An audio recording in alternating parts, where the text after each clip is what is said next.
सोने पर चर्चा। सोने की कीमतें नई ऊंचाई पर, भारतीय शादियों पर इसका क्या असर पड़ेगा? दूसरी भारतीय शादियां संकट में। 2025 में सोने की कीमतों की बढ़ोतरी का सच थी। सोने की कीमतों में जबरदस्त उछाल, भारतीय दुल्हनें और ज्वेलर्स परेशानी में।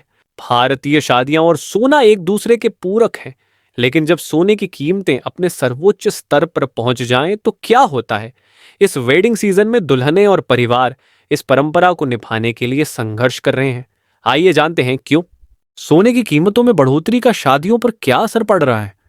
एक, समृद्धि और वैभव का प्रतीक। सोने के गहने दुल्हन के दहेज और पारिवारिक विरासत का एक महत्वपूर्ण हिस्सा माने जाते हैं। दो, धार्मिक और सांस्कृतिक महत्व। सोने का उपयोग शादी के अनुष्ठानों में किया जाता है और इसे आशीर्वाद के रूप में उपहार में दिया जाता है। थ्री, आर्थिक सुरक्षा। परिवार दीर्घकालिक बचत के रूप में सोने में निवेश करते हैं, जो समय के साथ उनकी संपत्ति को सुरक्षित रखता है। सोने की कीमतों में बढ़ोतरी का शादियों पर क्या असर पड़ रहा है? एक, शादियों को टालना या बजट में कटौती। कई परिवार कीमतों में गिरावट की उम्मीद में शादी समारोहों को स्थगित कर रहे हैं। कुछ लोग भारी सोने के गहनों की जगह कृत्रिम आभूषणों को अपना रहे हैं। दो, सोने के ऋण और हल्के गहनों की ओर रुझान। सोने के ऋण, गोल्ड लोन के लिए आवेदन बढ़ गए हैं क्योंकि परिवार वैकल्पिक वित्तीय स्रोत तलाश रहे हैं। दुल्हनें अब भारी दुल्हन सेट की जगह हल्के सोने के गहने खरीद रही हैं। थ्री, ज्वेलर्स को भारी नुकसान। छोटे आभूषण व्यवसाय बिक्री में भारी गिरावट के कारण संघर्ष कर रहे हैं। कई दुकानें ग्राहकों को आकर्षित करने के लिए छूट और एक्सचेंज ऑफर दे रही हैं।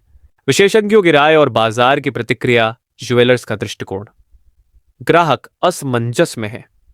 वे सोने के बारे में पूछताछ करते हैं, लेकिन जब कीमत सुनते हैं तो बिना खरीदे चले जाते हैं।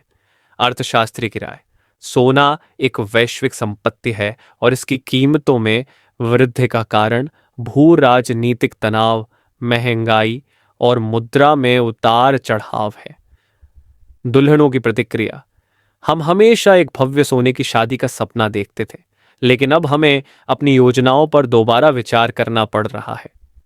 संभावित समाधान और नए रुझान। एक, सोने के गहनों की किराए की सेवा। कुछ ज्वेलर्स अब शादी के आभूषण किराए पर सस्ती दरों पर उपलब्ध करा रहे हैं।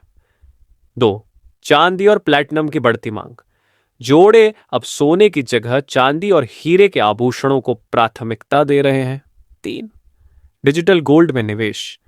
परिवार अब ऊंची कीमतों से बचने के लिए भौतिक सोने की जगह डिजिटल गोल्ड खरीद रहे हैं।